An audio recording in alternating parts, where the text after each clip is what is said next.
Yo mga bro, share ko lang yung DIY ng auto off ng ating port ng cigarette. So ito yung ginawa namin. May fuse dito. Ayan.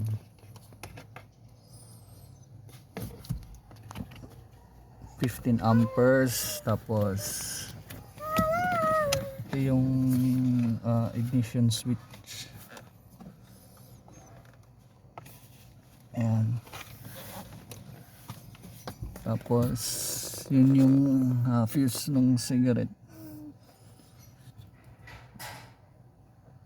So hinihinang doon sa taas. Tapos dito din sa fuse nito, sa taas din isasalpak. Yan, tingnan mo yun po, namamatay na siya. Yay! Pag isusi natin.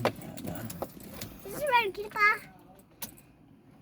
Yan, nag-on. Antay. Tapos pag off natin, mamamatay na rin siya. Hindi na siya hugot-hugutin.